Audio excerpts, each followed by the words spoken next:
Hello out there in TV land. Thanks for joining us on AGI, Anthony and Greg on Intelligence, for another riveting episode of Us. Yes. And with us today, we have a special guest, Mike the Greg Pettigrew. Mike the poor man's Greg? Yes. Okay. No, that sounded like a compliment to me. And then, of course, Greg Gary Prost. Thank you. Yeah. Going with Gary again. Yes. I get that all the time. Greg Gary, Gren Ross? Yes. Ross? Okay. Yes. So, today we have some news to talk about, a few things that have been going on in the AI sector. So, what should we start with today? I don't know. Well, first of all, thanks, Mike, coming in, right? No problem. Being in thanks. the studio so we can, smack you around a little bit. There live, you go. Right? Perfect. Behind the scenes Appreciate tour, there are special tickets. You can join us live in studio should this you could choose. be you too someday. Yep. That's right. And it's a small cost, isn't it? Right? Oh, it wasn't yes. very Yeah. expensive for It's you. like $30,000. I But just hope the check clears in about 2 hours. Perfect. All right, a couple things going on. We were just some news things, right? One we were talking about is AI figuring out a couple mathematical models. Kind of a bigger deal. It's the second one in the last couple months where, sick it on these models that haven't really figured out. Disproof of Erdos unit distance conjecture. It's really important. I'm sure. That one. It's the one that makes elevators go up and down, I believe. That's what that does, if I remember correctly. But that, we're going to see a lot more of this. There's a lot more comments on, Nobel Prize is going to be won in the next year by somebody using AI, or if AI, doing a chunk of the work. So I'm a math dork, so that's a big deal to me. And some of these theorems, where these guys go away in the woods and study it for 10 years, and come out and they come up with the answer, and it takes another 10 years for everybody to figure out if it actually is the answer, kind of thing. So obviously, the ability to just throw a bunch of stuff at it, then it's kicking back some cool stuff. What does that mean? I don't know, but innovation should speed up a little bit here. So what does that even mean then? Like, so who gets, if the AI comes up with a solution, does the AI get like a Nobel Prize? That's exactly. I don't know how this is going to work, right? Yeah. Does the person that typed it in and used the AI? Yeah, the prompter. Does the prompter get? We need a Nobel Prize in prompt engineering. Yeah. Yes. That's seriously. It actually could just be some kid in high school geometry that was like, I could figure this out with ChatGPT. Well, think of these guys aren't doing it by hand anyway, right? Did Excel figure out the one prior, or databases, or they're all using some sort of formulas, right? Yes. What do we got? Second on the list is Meta. Meta, a video got leaked with Zuckerberg talking about, this is Facebook, talking about how they've been. All their employees are on a robot-based system where all the keystrokes are checked and everything's checked, but even up a level, like AI figuring out what employees are actually doing. And so that leaked announcement that they were doing this came as the exact same day that they cut 8,000 people. So they're like, hey, train this AI for us, do a good job on it. If you do a really good job, you might not have yours anymore. So did they know it was running, or the leak was, hey, this is running and you didn't know about it? They knew it was running, but they didn't. The leak was why we're doing this in the first place, right? Not to look for efficiencies, but more to, broom people. So I thought that was a good one. It was like during COVID time when everyone's worked from home, and they would like take the mouse and like tape it to like the oscillating fan, so it looked like People it was are still doing that stuff. So it looked like it was like I'm working because my mouse is moving. So this one's a little bit different then because it's watching your screen, it's seeing what you're typing. Wow, that is one way to figure out who's actually doing what. I guess that's really weird. But you can see that happening, right? Every company would want to do, let's put this on every machine. I want to know what everybody's doing. At all times. And let's figure out how they fit together, and maybe they're doing something that this person's doing the same thing, and we can combine it together. I mean, that's what it sounds good, right? But at the end of the day, who's working, who's not. And how much you're working, right? Yeah, or at the end of the day, what is it that you're doing that is using this guy up here instead of just, repeat, rinse, and copy paste stuff. So that's nuts. But it's obvious to me that that's going to happen. Like consultants are going to come in and say, just drop this on your system and it'll monitor things, and it'll come back and say, hey, this department, that's definitely coming. And along those lines, we had a number of commencement speeches here, time of year, right? And people getting booed every time they say AI or mention anything about automation, right? And everybody starts booing pretty hard. Eric Schmidt was out there. Eric Schmidt was former CEO of Google, now Alphabet. But I wanted to... Some things he was actually saying, and he was saying, hey, there's fear in your generation that the future has already been written, that the machines are coming, that the jobs are evaporating, that the climate is breaking, that politics are fractured, blah, blah, blah. But he's saying, hey, fatalism is a choice. The future being shaped by AI is a fact. Woo, right? Of course. The technology is going to be built. The only variable is whether they are operating it or being operated on. Opting out of the conversation does not pause the conversation. It just removes them from it. Which, and again, we got young kids ourselves, and they're struggling with this stuff, right? How is this actually going to work? I get the booing, but you can't hide in the sand, right? So many people just want to hide in the sand on this. But one other comment that in this article I thought was interesting, they're saying the gap between U.S. and Chinese AI sentiment is roughly 44 points, meaning 83% of Chinese respondents see AI products and services as more beneficial than harmful, but only 39% of Americans do. And when you think about it, so the Chinese have lived the experience of technology arriving means my life gets better. So over the past, 20, 30 years in China, technology has advanced a lot of people out of poverty, right? But when we see it, technology arriving means somebody else's life gets better, not ours. Just an interesting perspective how we're driving this, really. Yeah. And we hate it the most. Any poll, the United States, individuals hate AI more than any other country out there, and China's kind of on the other end of the spectrum. So I find that fascinating that we're leading the charge, but we're the ones that, hate it the most here. So maybe we've seen a little too much behind the scenes here. So I thought that was interesting as well. Yeah. What are your thoughts on that there, Mike? It's interesting because, I think you're right. Having a daughter who went through high school during COVID, she went to school for 5 days during her junior and senior years, and then going through college and the dawn of AI. And I think a lot of these universities, at first, they're like, "You can't use it. You shall not use it. It's an honor code violation if you use it."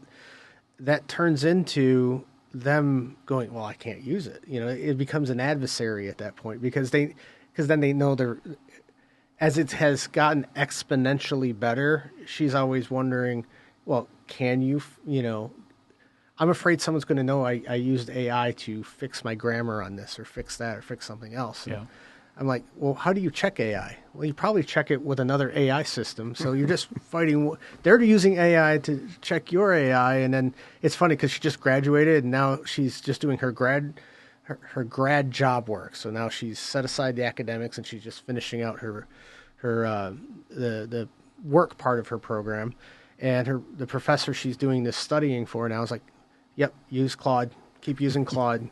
So the funny part is they won't give her the pro Claude, and she's like, Dad, can I spend $5 more on Claude?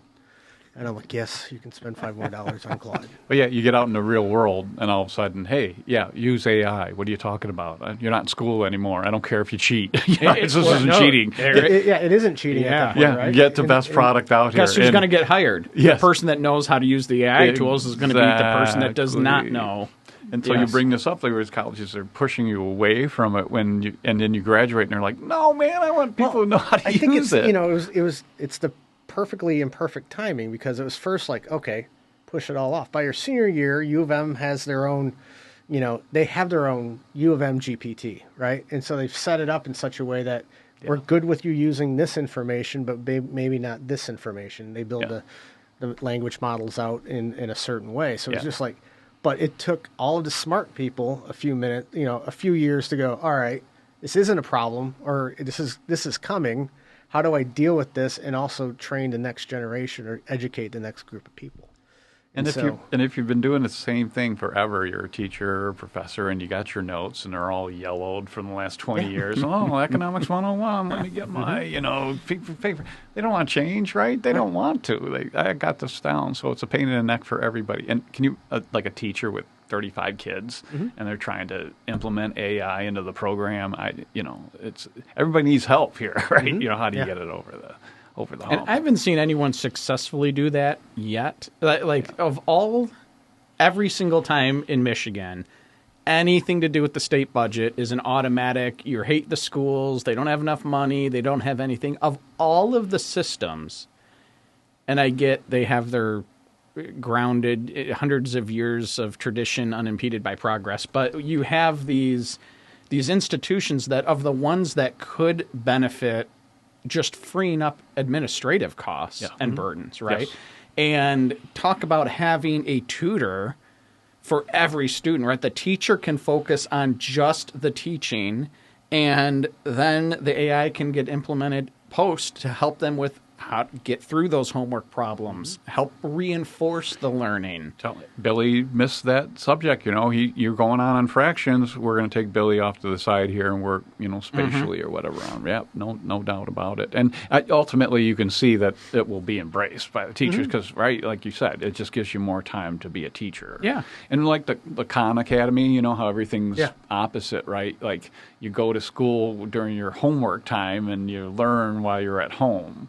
And so the teacher's there to kind of help you, like an aid on top. But when you're at home, you have this tutor who really understands you a little bit better. So you get, kind of a combination of both of them. Actually, I know OpenAI and the Khan Academy are working hard together on education programs, and they're struggling trying to figure this out. But I think that's they came up with something that turned everything 180 degrees, and they're probably that kind of thing that needs to be done. Have you used you put Claude or something into learn mode versus just instead of just figuring it out for me? Not in months, but when it first came out, I did. Yeah. And hey, I'm a fourth grader or whatever it is. Explain it to me. Yeah. No.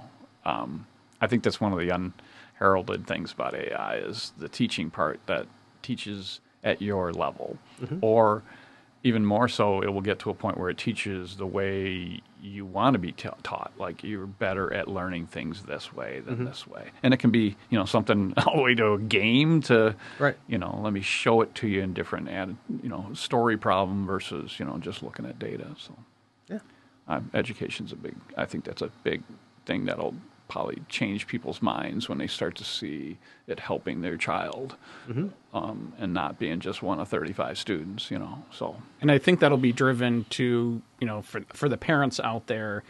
A friend of mine was going around, they were doing their shopping of universities across a couple states and Michigan. And that was a question that the parents that they were asking on behalf of their kid was, what do you do with AI here? And they actually said the ones that said we don't use it, we don't have a curriculum, anything of that, those were automatic passes. They go, you're not going to these colleges because they are too far stuck in the Stone Age, and you're going to graduate with a degree and have no work, and that's going to be hard. So they liked the ones that we're saying, okay, well, this is how we use it. This is how we embrace it. This is how we do the study program. We encourage these types of things. It's in every curriculum. Those are the ones that they were then saying, okay, these ones you can look at going to. Because it's really, as we've talked about, it just adds intelligence. So it helps the learning. It speeds the learning. And at the end of it, it just makes you all around better than without it. And the ones that say you can't use it, the kids are using it anyway. And so they're using it to cheat and get around all that stuff. And versus, hey, embrace it. We know you can use it this way, so let's figure out a way to help you learn better. And the other part, 50% of the population isn't that intelligent, right? Let's, be real here. Most of the people we're talking to or interacting with, are overachievers in life. So you're just leaving these people behind, and it's it's a God-given thing, your brain, right? And so trying to help people realize some things that they couldn't, they get left behind in a certain subject, and you take it down a notch, you come at it a little different way, and they learn that, and they're just a better person, right? How you learn something new in your life, and if you're above average intelligence, it's a lot easier to do that, and life is more exciting, I think, that way. So if you can get other people to be more excited about learning because they're not being left behind, I think that's just awesome. Yeah, I agree on that one. All right, next one on the list. The last one I had was just kind of Pope Leo, the 14th, making a big statement on AI that was kind of a big deal. I didn't realize this, but he presented this Magnifica Humanitas, magnificent humanity. It was focused on safeguarding human dignity in the age of AI. But what's interesting is he signed it exactly 135 years after Leo the 13th, Rerum Novarum, which was written about workers' rights during the Industrial Revolution. So I think that's kind of, obviously they did that on purpose, and he had a speaker there that said every frontier AI lab operates inside incentives that can sometimes conflict with doing the right thing.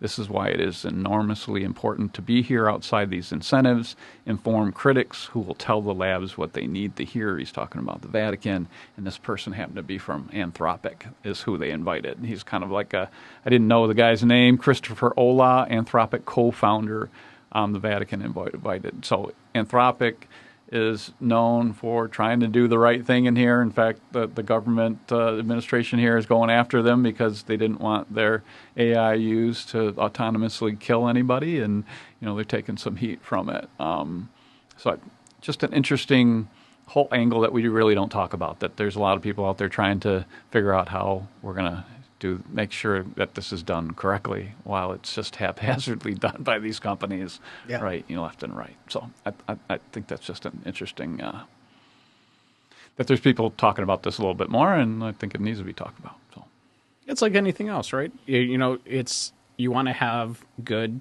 discussions, debates. You should be able to talk about the stuff publicly. Yeah. Hear all the different viewpoints. Form your own opinion.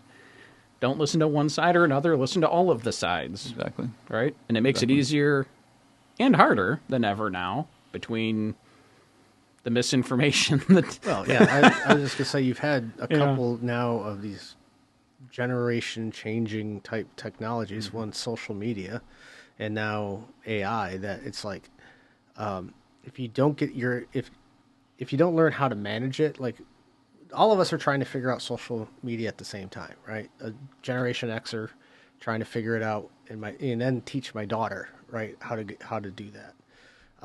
And we've started figuring it out, and I figured out that I don't want to be on Facebook. That is not something I want to be a part of anymore, because it got, I think you in a previous episode were using the enshittification. Sorry for swearing on your. If I'm the first person who swears on the podcast, that'd be fantastic. You are. Anyway, but to use freaking fantastic, yes. But that would be a situation where, we were trying to figure it as we went along, and I think the one thing you needed to know was, if you don't show them how to use it and work on it together, they're going to go try and do it their own way, and that's when your ethics get compromised. Because you learn them from your buddy or your friend, and not from people who have at least had some experience in it.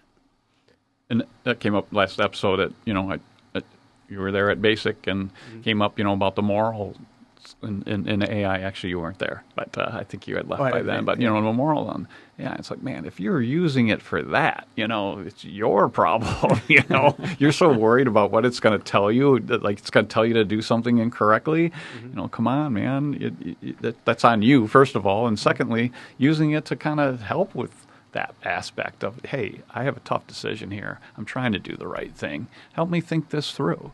Help me think like this. I really want to be as open and caring and help the most number of people, or whatever it is, right? help me figure this out. It's great at that kind of stuff. So you're acting like, people act like, hey, I'm just going to go in and say, who should I vote for? Is there God? Is there whatever? It's like, come on, man. That's not what it's there for. So everybody just chill out a little bit. Right. And again, I come back to, hey, ask the question. It might teach you something. Maybe you're not thinking about this correctly. I think that's one of the back biggest... to the kids, right? Right. They're asking those questions, right? They're going to ask them. Yes. If you want to be a part of it or not, that's the role of being a parent, I think. Yeah. So. I think so.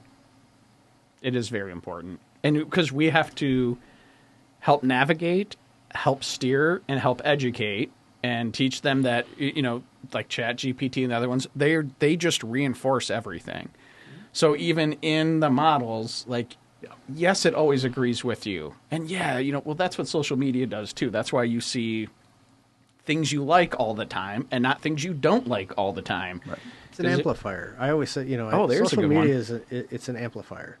If you say, show me cute pictures of kittens, that's all you're going to get is cute pictures of kittens for a while, right? If you say you're pro this or anti that, you're going to get a lot more anti this and a lot of pro that. Mm-hmm. And even more so, right? It starts skewing hard that way, right? And the difference with AI though is like I've asked it some questions about like trying to work through some things that I've been dealing with, and after a while I notice how much it's agreeing and reinforcing. I go, all right, steelman me the opposite argument. Yeah. Prove to me that what you're telling me isn't just a bunch of, babble, and it does that. And I go, yeah, that's not a very convincing argument. I think we're on the right side of this. Yeah. Now, and again, I know that's still a problem. The sycophancy of it, that they're doing that on purpose because it just, people like it better, it feels better, but the next iterations are going to get rid of that, right? It's going to understand you. It's going to understand things a lot better that way. And I just started noticing that in the models with Gemini. That's been the first one, well, two, I guess. So Claude with Anthropic, I've noticed has pushed back on me in some cases, right? Yeah. And then I've also noticed with the new release for, Google's I/O release, big announcement thing they did last week with all the new products and releases. So they're using Flash now as the default, right? 3.5 Flash, and they have the other models. But I was asking it about something. So sometimes what I'll do is, because of all the misinformation and deep fakes and everything, is if I see something, and this was on Facebook, so automatically, there's a little bit of a, red flag there, like, okay, it's showing me why is it showing me this, and what is this? And it was some like little meme bite clip thing where they put the headline of the news article in an image for whatever reason. So I went to Gemini. I said, hey, what's up with, give me all the details on this headline. And it said, it goes, there are no reliable sources on that story. And I said, well, what do you mean no reliable sources on the story? Somebody had to start the story. Mm-hmm. Well, somebody started the story, but there's no factual grounding or evidence based on it. No journalism, it's just something that somebody had started, but there's no facts or grounds to believe that this is credible or has any sort of... Or like 10,000 posts were made yesterday on this, and prior to that, 0 posts were made along this fight. Right? People say, what if you just flood it with crap? I'm like, the AI is not stupid, right? It's going to know that it was flooded, Mm-hmm. Yeah, but that's interesting. So it's good. Now, when I'm asking it, now that was the first time where it didn't just go find that. It found it. I said, well, do you see that headline? Oh, yeah. Yeah, I see who posted it, and I see what they were talking about, and blah, blah, blah. And I go, but they go, it's a single news source. There is, and it's not even a news agency. Mm-hmm. It's like somebody posted it, and we can't find any credible evidence that this is legit. I'm like, hey, there's a first time that I have ever had, usually what would happen before is, hey, go tell me about this, and it would go find it and then give you whatever it found on it. Yeah. But now it's like, no, I'm not going to. Have you heard of ground news? Mm-hmm. Tell us about it. I have not subscribed or done it yet, but I see the ground Ground, Ground, Ground news. It seems like a really cool idea. Yeah, so it is a news aggregator, and what it does is it will give you a headline, and it will give you essentially like bullet point AI summary of that headline, and then it will say from all of the sources I've aggregated this from, so many of them based on their previous reporting lean left, lean right, or lean central.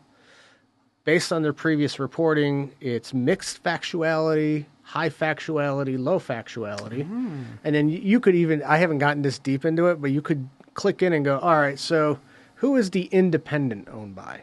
You can click on it and go, all right, they're owned by these conglomerates and they've, and they're left leaning, right leaning, or whatever. So, and there's even ways you can click on bias comparison on a story. So it'll go, the left is saying this about the war in Iran. The right is saying this about the war in Iran. And it'll kind of give you those two things. And then in the middle is this. So it basically does a lot of that for you, where you can go in and say, what is the internet or all of these different news sources saying about a particular thing? And then you can drill into it and then go, all right, it'll give you a list of articles. You can sort them by however you want. So like source or factuality or left leaning or right leaning. So you can go in and it'll give you a suggested list of the way that you should read these articles. And so you go into reading an article with all of this kind of information, or I'm very like ADHD, so it's like I get through the bullet points and I'm ready to move on to the next thing. But that's the fear, right? That you get lazy because you're like, AI's already done the work, so I'm just going to go with what it tells me, right? And I get it because it's going to be great at it, but that's the fear is if we give up, then how do we know if it is being manipulated? Yeah. Well, at least in this, time, it's like right? you can get as deep as you want to get. Yeah, no, that sounds cool. Right. But I meant, Right. ADHD or not, it's just like, right. okay, I'm not reading this whole article. And I spend the time to read it, and I'm like, well, I was right. Why did I waste a half hour reading this? Well, no, because I think it's, that's it. It appealed to someone like me who reads, like, I'll read the first 4 or 5 paragraphs, and then I'm like, okay, I've kind of, or it triggers another thought. I'm like, well, I'm going to go look at this other thing now. Yeah, so. I got you. Oh, I like that. The problem with me with the new systems, kind of pushing back on you, is just generally I'm right. So it just keeps telling me I'm right. So I'm not sure how long it's going to take before that. I have had a few of those where I'm like, I know. Man, you are so smart. Yes, I know that. You don't need to tell me. Come on now. You ever put it like, put one of the AIs and just put it in like, what is it? I don't want to call it snarky mode, but it's just like being, it's like using Grok. At some point they're going to be like just sarcasm mode, and that's the mode I'm going to keep it on. It's like, oh yeah, Mike, whatever. 14-year-old daughter mode. Exactly. All right, we got to move on, right? Mike's here to show us some things that he's been doing. Yes. Sure. So you've been using a lot of agents, right? Yes. And you've been using ChatGPT's agent. Yeah, so system. our municipality has a business license, I guess you could say. We're using it. It's plugged in, so we've got the various connections to Outlook, 365, so it can search through emails, it can search through different things or I can go, you know what, new email just came in on this particular topic. I want you to add it to this conversation and kind of update your analysis based off of it. So. And so on your system, what are you going into to start using this? Are you going into ChatGPT? Yeah. Okay. Yeah. And is it something that everybody is linked into, or do you have your own account?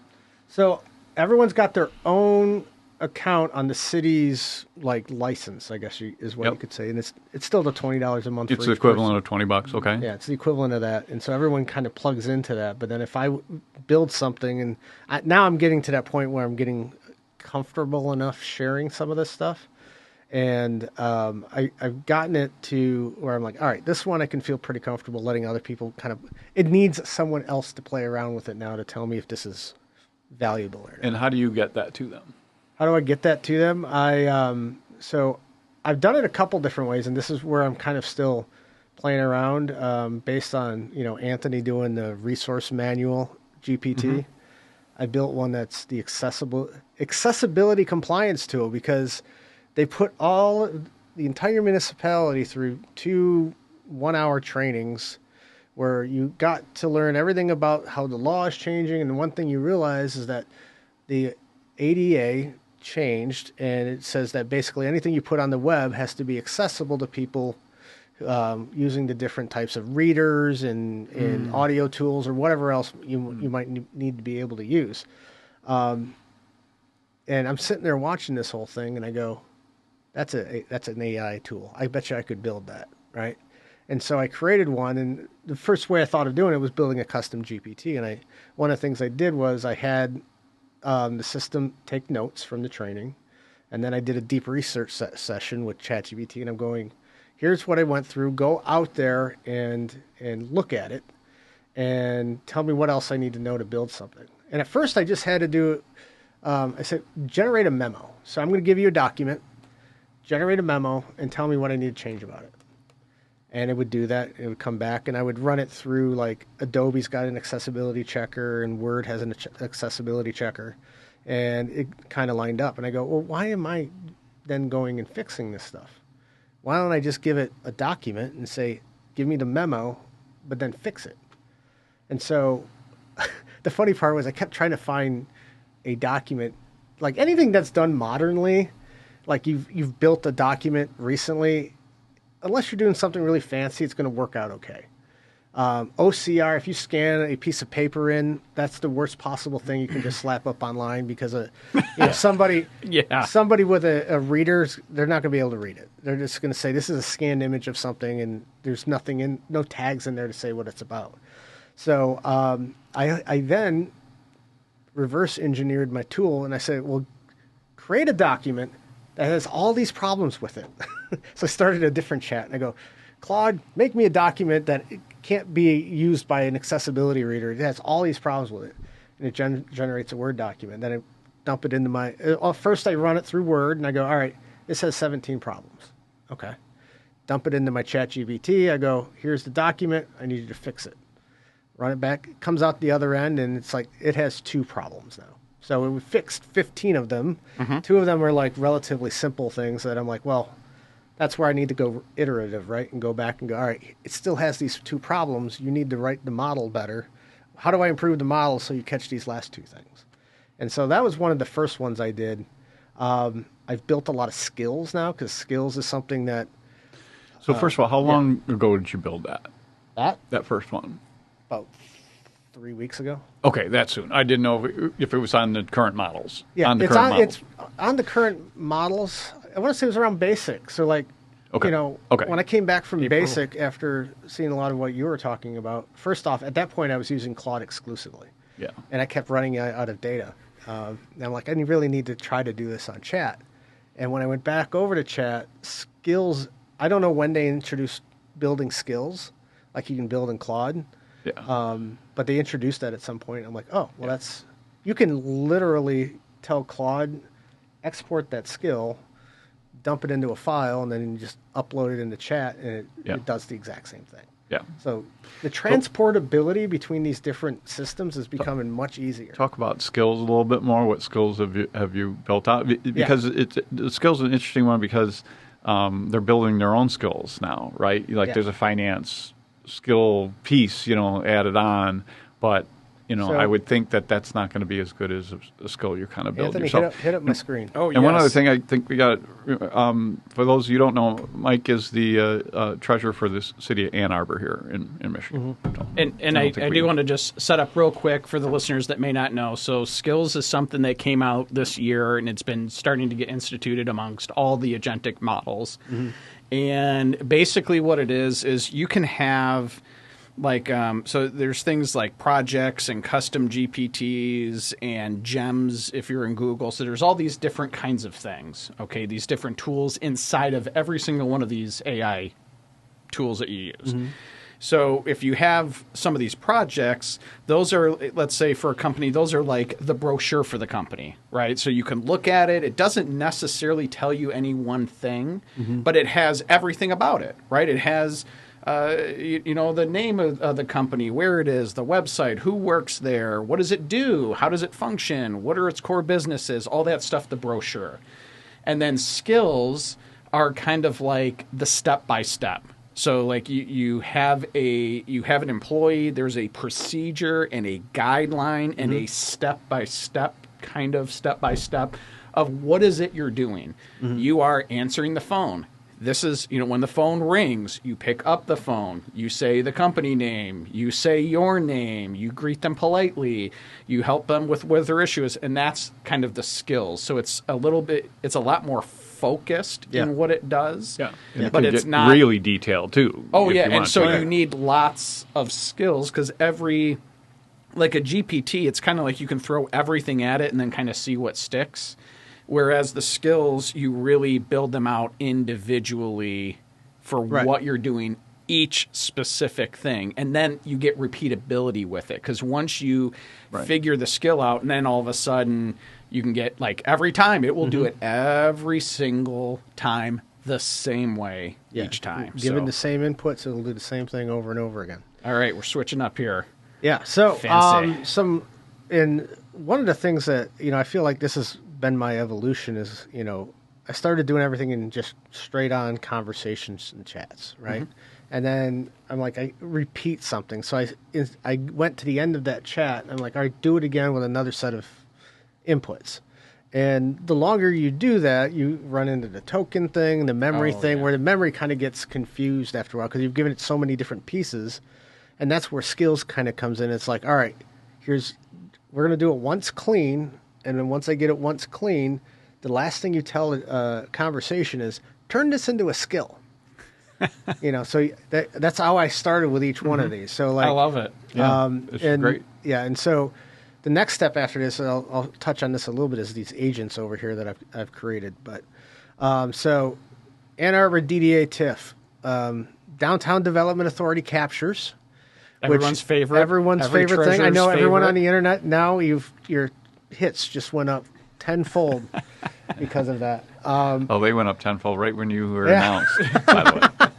So that is every DDA. There's a very basic way to calculate Downtown Development Authority tax incentive financing capture. Usually take a base tax. Once you figure out how to do it, you can do it basically in a spreadsheet. Ours is unique. We have some unique parts to it. So I've built this where this will mimic, and these are the things that, like, I call them all in my kind of like my beta stage because I built these in my off season. My tax season starts July 1st. So a lot of these are going to be tested against my spreadsheets that I use right now for the first time, but they're built off those spreadsheets. And I tested them against 25 data, and I go, all right, start over with tax year 2025, and it was able to replicate what I did in the spreadsheet. Only it did it in a matter of seconds. It takes me half a day or a day to do one of these. So that's one of them. Same thing for brownfields. I created a Ann Arbor parcel tax lookup, and so when you click into them, even when you click into them, it gives you a very easy way to read, what it is that it does. This one goes out to the BSNA website. I tell it to go find me the tax history on 123 Main Street. Instead of me having to go find my website and go do that, I go find me the tax history on 123 Main Street, and I'm going to go back and check my email. When I come back to it, it'll prompt me when it's done. It'll bring back the information that I was looking for. Anything that's on the BSNA website with a link to that page on the website. I like how this looks. It's pretty clean, and I've only done them in Claude, and so I like how it looks in Chat GPT. It's pretty clean looking. So you can either put in the address or the parcel number, and it'll come back with the tax information on that property. And so you build enough of these. Some of these I haven't quite tried yet, but for those of us who don't have like one integrated, we're not all on the same tax system, assessing system, and finance system. I've got to reconcile our general ledger to our tax system. And so what this one's eventually going to do, this distribution recon skill, is I'm going to take reports out of the tax system that are probably PDF'd. It might be a spreadsheet, depending on which report I use. I'm going to export the general ledger account that all of this gets posted to, and then I'm going to tell ChatGPT. Right now, my deputy does this. She goes line by line. And I make her, because anyone who works in finance knows, previous periods never really are closed, and every once in a while you could be in September and something changes about July, and Yep. you know, you don't Yep. notice it because you already reconciled July. Well, you reconciled it to something that wasn't there, and now it's there, right? So I make her go in and do the whole thing from July to August 1st and July to October 1st and so on and so forth every 2 weeks, because that's how we distribute. So this one will take that Excel export, the PDF report of the daily cash journal, let's say, and I'll tell it, all right, so the batch number is the last 4 digits in this column over here. It matches this, and then I want you to tie it out to the dollar number, and then tell me where the problems are. And again, I've tested it, and it runs through and goes, oh, everything matches to the penny. No, This thing's off, that's thing's what off. you're describing too is an agent can do this as well. Yeah. And so why would you put this in a skill? Well, so for me, it's part of my progression to learn. Like, first I was doing it just in a conversation. Yeah. And then I'm like, this is repeatable. So I'm like, ooh, a skill. I put in a skill. And then what I can see the agents doing is then, all right, I have a skill that does distribution, recon, and then I'm building a skill that does the actual distribution, where it takes all of those amounts and then tells me what to pay each taxing authority. So now that I've reconciled it to the penny, the next skill, which, you know, is a work in progress, but the next skill will then take that and put it to, all right, this is how much you send to the City of Ann Arbor, to Washington County, so on, and the libraries, so on and so forth. And then you go to an agent and you said, when a report shows up in this folder, Sure. run the Do it. distribution. Keep looking for it. Run the distribution. Run it you could say run it every day. And every day you find a report, here's what I want you to do. Run the distribution recon skill. If that's clean, then run the actual distribution report skill, so I know what to send out. And then so you can layer that. For me, it's like you layer theoretically, you could have the agent do each part of those. You could just build an agent to do. Right, and that's that kind of what I'm learning skill now. It's part, kind of like I right? started building all these skills, and this is where it's kind of like, you know, I come to the two of you and maybe talk about it or talk to other people. It's like I built these, and then I realized, well, you know, I've got this Ann Arbor liquidity forecaster that I've built out, and what it does is everything in our everything in Teams. So we put it every day. My deputy goes in and puts the balances in Teams. And once a week, I get a cash flow report from my investment advisor, and I save it to this file. So the agent, I say, every day, scan Teams for the last, or actually I tell it once a week, scan for the last 7 days. Pick up all the balances that are in there. It's the same chat you should see things for accounts payable runs in there, payroll runs in there. Grab all of that and then give me a 2-week average of what you see. Sure. Tell me if you see any outliers. And then pull in my cash flow from my investment report, and tell me where I've got gaps. So it'll do those two things Sure. together. And so, like you said, that's some of this requires me to do something in advance, like create those reports and save them. But I could still kick off the agent just, you know, on the fly. But So like you said, that, though, what you're doing, that's the important part. And I think that's underrated in a lot of cases, because like the agents they need skills to function, right? Right. You have to have the skills. So when you build the skills and you get those working really well, you're not wasting money and tokens and everything else on that's the the point. agent trying to like figure it out Yeah. to turn it into a skill. Right. You've tested it, you've been able to repeat it, you're good with it. So now when you bring the agent in and you say, hey, here's the 10 skills you're going to be using for tax distribution, the treasurer's skill set, you have those built out. Right. And it can then immediately start functioning because they were tested and you know they're working. You're not like, well, it takes these 5 skills to do this task and it's not working. I don't know which one is causing the issue. Right. Like where is it not working right? And so you get that kind of repeatability and use out of it, which is going to be super helpful whenever you bring them in. right. And that's kind of where I'm at. Like it's, you know, my mom always said I should have gone into computer science. I went into public finance. Your mom was right. She'll be happy to hear that. If she, Yeah, she's a big fan of the podcast.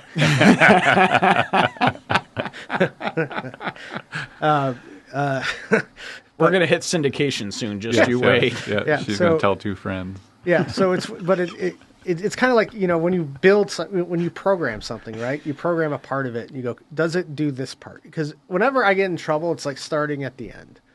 I've tried this. I actually took my 15 tab spreadsheet. I think it was 30 tabs at one point. I had a bunch hidden. I didn't realize they were hidden.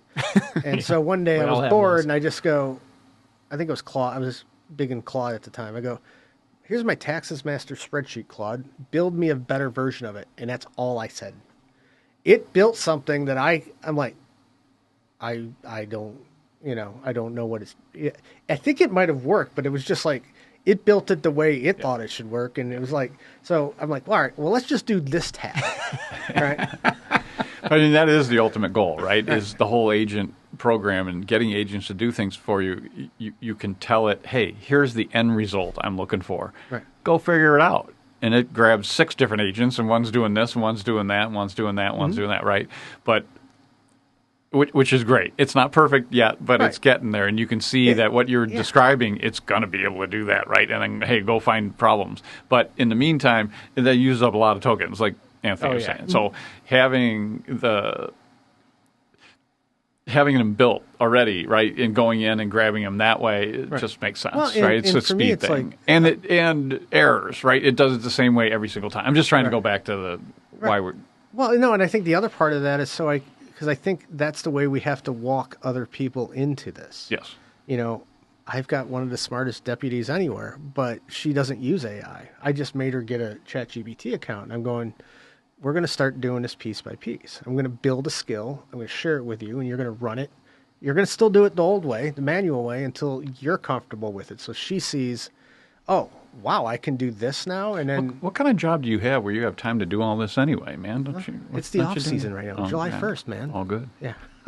This is our downtime, Greg. No, and this is a problem, right? People are like, use AI. And it's like, well, I got to get my regular job done. And okay, I'll take 20 minutes here. And as we know, you spend 20 minutes, you're just getting going with it, right? You're just not like, and then you're going to start it again the next day. You need to sit down for hours and think through this stuff and continuously. The more often you do it, then you're like, all right, I've got time to build a skill. So I'm going to build that skill out, right? And then once I've got it working, even at like I said, sometimes it's just as easy as do you ever get an email about something that you haven't talked about with that person in 3 months, and you're like, I have some glimmer of what this is about. Well, if I've already started a chat on it, I can go back and say, there's this new email, but I have no freaking clue what I was supposed to do. Yeah. So go read the email and then catch me up. And then within, that's where instead of me going through my emails and how easy is it to search Outlook, right? Is it easy to search Outlook? No one ever in the history of the universe. Because when you get that email, what was the subject of that? Oh, by the way, it's like, or sometimes you get this really important thing, and somebody is, let's be frank, lazy, and they don't want to start a new thread. But you know what? 2 of you are on that thread, and those are the 2 people I need to ask this question about. Yeah. So it's like, Anthony, what about that thing we talked about 6 months ago on that other email thread? And so you can create, and I've got it. That's an agent I've got. Let me switch. Put that up. Yep. It's, and this was this is one that they kind of show you a template for, and then you go, well, what do you really want it to do? Mm-hmm. And you can just say, water sewer reserve search. So I click on this one. And I go, I want you to find any emails, team messages related to the water and sewer reserve fund investments, portfolio, class accounts, anything you can find. And I said that, I had this in voice mode. So that's why the word period is in there. Because when you're doing voice mode, like on your iPhone, you have to say period to get a period. Yeah. I'm trying to make sense of the timeline, what I did, when I did it. And I saved a bunch of files in a bunch of different places in 3 minutes and 40 seconds. You started this on January 2nd. By February 2nd, you reached out to Susan and you did an investment. And here are the links to the various documents you created. Did all that in 3 minutes and 40 seconds. Mm-hmm. So now I've saved an hour and a half just putting, so I get that hour and a half back and I get to work on another thing because I didn't have to go back and let's be honest. I'm, like I said, ADHD, kind of scatterbrained. I'll do something over here. I get bored and I do something over here. And then I go, what was I doing over there? This helps someone with that ailment, right? Because Do you know how many chats I have that I'm like, I forgot I did that. Or it'll reference something. Oh, you talked about this previously. Remember we did this before? I'm like, I don't remember that. Pull that up. I'm like, wow, that was a cool thing I did. I'm getting to the end of our fiscal year on June 30th, and I'm like, I need to make sure, because we took some money out of one account and we made investments in treasuries with it, and I invested it out a couple years, and I did all that, and I'm like, all right, I know I have it saved somewhere, but is it in the water reserve bond account? And I've got a water bond account because that's a separate thing that I did because we borrowed money, and that's a separate portfolio. So I have these separate portfolios, and I use this to help keep me straight. I love that. Yeah. And so you're full Office 365 and SharePoint and all that, and Teams, it looks like? Yep. That's super cool. And so I'm building I see. So you got some custom GPTs. So you got folders for things. It is nice to have that interoperability with chat and Microsoft. That's right. Like sometimes we talk like, hey, some of the municipalities, it's like, hey, this is another reason why you want to go to, from this archaic system from 10 years ago to something more modern, is because these there's an MCP for everything, right? You have a model context protocol for Office 365. They can talk to it easier. They can't almost at all talk to some of the old programs. Right. And you get great features like that. Yeah, so this is one I did, and, it's the Matrix, because... Love it.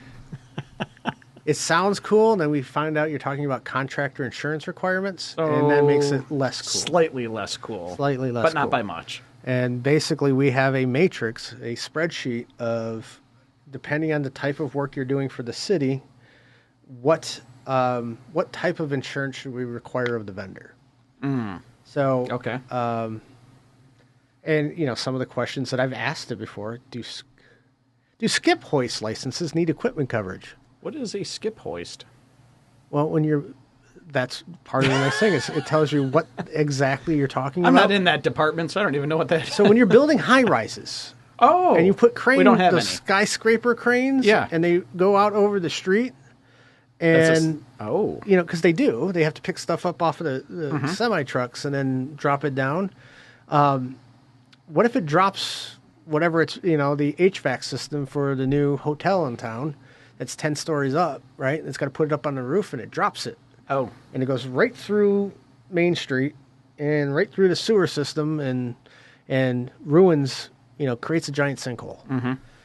Who's going to pay for that? Well, there's insurance for it. And we do have some great risk consultants. But this gets me part of the way there. I still ask for risk consultants to help me out. Mm-hmm.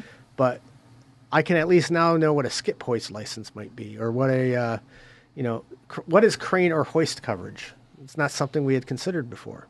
And if you're paying hourly, if you can very quickly get 90% of their work set for them, then you're paying less to have them do the consulting. And you know what the heck they're talking about, right? Just going in with a little bit of knowledge is so much better. I think it is actually the skip hoist. One of these licenses, it actually said, I need this. ChatGPT said I need this. And then I went to them and they're like, you don't need that. Because it was about you don't, not to get into the weeds of insurance. Sure. You care about the damage they did to city assets. You care less about the HVAC they dropped. So I don't need insurance on the HVAC. Yeah, because that's their problem. My problem is it put a giant hole in my road and it's going to be closed and et cetera, et cetera, et cetera. So those type of things.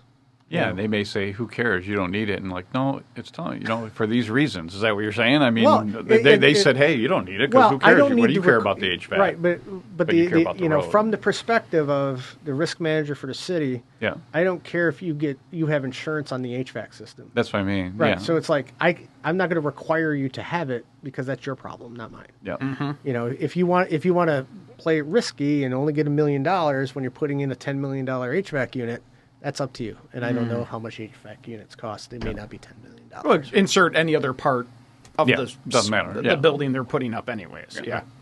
So it's that type of thing. So in your list here of the items, how do you share these? Are these just things like you built these and then shared them? I don't this doesn't run through your department, or does it? It does. Okay, so is this all your team? So if somebody calls, that's your where I'm front at desk, this point. Where people ask me, what kind of I'm the risk. I have been the risk manager for the last 10 years. Mm-hmm. I've been at the city for a while, 18 years. But this is I now have someone who's taking over some of the risk management stuff, and so as I test these, I'm like, all right, I'll share them with that person, and then they can run it through. But as this is where I'm getting to the point where, like, when my confidence level's high enough, this is never gonna be the last step. I'm never gonna just run it through this and send it back to the contractor and say X, Y, Z. Do this and you're done. Right. Because part of this is it's a negotiation, right?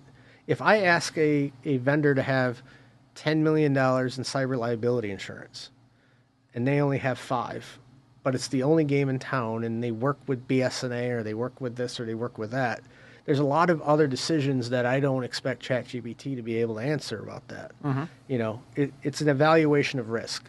And so it's like, my recommendation is they should have 10. They have 5. And then the risk is X, Y, Z. That's the type of thing that I would, but those are the types of things, like, you can game that out on here, right? So if I say we're going to work with a vendor and they get their credit card information gets compromised, run through a scenario chat where that happens, and what are the things that they're going to that's going to cost money? Yeah. Credit monitoring, the stuff that I already know, but like credit monitoring, fraudulent transactions, things like that. Those are all things that you can kind of game that with it. But then ultimately, it's the humans that are going to make a decision one way or the other. Right? And it's nice, too, on whether you're giving it to, somebody else is going to take it over. But there's always that very hard time in any institution to get that institutional knowledge to someone. Yeah. Right? The turnover, ever since we got rid of pensions, turnover is... you can't rely on handing it to the next person like you used to be able to do back in the day. So it's really helping out, because those of us in public service do this for the good of the municipality, right? The city, the residents. Like when we leave, we don't want it to be hurting necessarily, right? Like we don't want it to be like crippled because we hoarded all the information and didn't share anything with anyone ever, and then we leave, and then it's like, haha, that sort of thing. That's not the goal of what we try to do. But in a lot of ours, like, in my city, for instance, it's hard because, like, take the IT stuff. I've been trying to get over that for years. No one can understand the IT stuff. Mm-hmm. So that is something that, I love this idea because, man, I should just build out everything. Right. That's kind have of a conversation with it. Right. It's like, here's all the stuff I know. Here's how we built it. Here's what we built. Here's the contractors we use. Here's the different components. Here's why we use these different things. Into a reference, custom GPT or probably in that case a GPT, just to have all that information there. Right. And the thing I love about you having the 365 integration is, think about, like, even the risk assessment or IT tickets back and forth. Mm-hmm. It has not only what you ask the vendor, like, they only have 5 million, not 10, but then you get the response back. So now it also has the professional response from the vendor to help train in the model, right? Which will answer it in the future too. There are times where we've said, yes, 5 is acceptable. Mm-hmm. And so the more you build it and train it, the next, 10 years, not 10 years, but 4 years goes by, and now you have a new vendor you're evaluating. That new vendor comes in, they have 5. It's like, I know I've approved this, and I don't know why I said yes before. Mm-hmm. Now it will know. The memory is a little more perfect than yours, and you don't have to go back through Outlook and say, why did I do that? Right. You can ask ChatGPT, help me remember why I did that. And it gives you a very specific, precise answer. Another area that I've used this before, because if you talk about vendor contracts, a big thing has been payment processor contracts. So you're signing up to take a credit card. In your contract with the company that you're taking credit or merchant processor, you're saying you're PCI compliant. Mm-hmm. What does PCI stand for? Well, that's question number 1 to ChatGPT is, what is PCI? It's Payment Card Industry Compliance. It says you're going to do a certain set of things. And when you say, am I compliant? There's a whole website of stuff that you have to do to vet vendors and then vet yourself. So like, what are you doing with credit card numbers? You write them down? Well, if you write them down, which is the first no, because now you have to be responsible for that credit card number as long as it's written down on a piece of paper. Does someone email you credit card numbers? Oh, boy. Hopefully not. That But would if be they awful. do you save them on your network drive? Every time you say yes, you're going down another rabbit hole that I could not possibly wrap my entire head around until I started doing ChatGPT, and I'm like, you need to help me build this. And so now I have annoyed more payment vendor processors than I care to mention at this point, because the last couple that I've done, it's taken months. Because the sales guys don't know it either, by the way. Well, sales guys don't know it. Right. And then they ask, and they're like, oh, you need to sign an NDA for that. I'm like, you don't understand. I'm a city municipality. I can't really sign an NDA, or if I sign one, somebody asks for this stuff, I have to give it to them. Mm-hmm. So now we have to negotiate an NDA just to get to the point where I can find, I'm just trying to figure out you're compliant, right? Mm-hmm. And they go, we've never done this with anyone else in Michigan. I'm like, that's not surprising. Mm-hmm. But anyone else you've signed a contract with? Kind of like terms of service, right? You just scroll to the bottom till you can check yes. Exactly. What I did on that piece of software before I downloaded it so people could see my screen. So, I mean, we all do it, right? So that's another area where I'm like, I can actually, when they send me their information, I can run it through, right? And I've also been able to find other web resources that have made it a little bit easier. There's a Visa Global Registry, which is just a simple website you can type vendors' names into, and it'll tell you whether they're compliant or not. And since it's a Visa website, you can say, yes, I checked that they're compliant. Did I read all the underlying paperwork? No, but I can trust the website. They're doing the work for me. Right? Mm-hmm. And now I don't have to sign NDAs and do all of that stuff. So you find other tools and resources too. Oh, I love that. All right, now we're hitting up on time here. So any closing thoughts, Greg? What do you think? Great. It's great to see another action. One of the things that comes to mind is that there aren't any experts out there, right? We're trying to do this podcast and we're trying to stay up on it, but everybody's brand new to this, coming at it different ways, using different systems, Microsoft 365 versus Claude, all these things. So this has been great. I think we need to do this a little bit more. Yeah, well, I think, I'll just say that you're not locked into what is theirs called? What is the AI? Office 365's AI. Oh, Copilot. You're not locked into Copilot. Thank God. Thank God. Right? Yeah. You're not locked in. And they're smart about that, actually. Initially, they were going to lock it down. So yeah. And Google's the same way. Google, at first, Google was one of the easiest ones to do Excel spreadsheets with, because you just didn't do an Excel spreadsheet. You just say create it as a Google sheet, and then just download it as a Google sheet. And so Gemini is really good at that too. I'll be curious because I saw they released that Spark thing, Google Spark. That's going to be super cool. I'll be curious what that ends up looking like when it. I want the glasses. I'm definitely getting those. I've had the Meta ones. I wasn't a huge fan of them. I returned them, but I'm gonna wait for the Google ones. I think those are gonna be sweet. Yeah, I'm not getting Meta glasses. I'm not on Facebook. No, don't recommend. I'll wait for the next thing. it's coming. Yes, but yeah, Yeah. So yes, thank you for joining us live Absolutely. in person. Have to come back again sometime. We get, I don't have to just stare at Greg. Yeah, no doubt. Exactly. There you go. And on that bombshell, thanks for joining us, everyone. We appreciate you as always. Stay tuned. We'll catch you on the next one.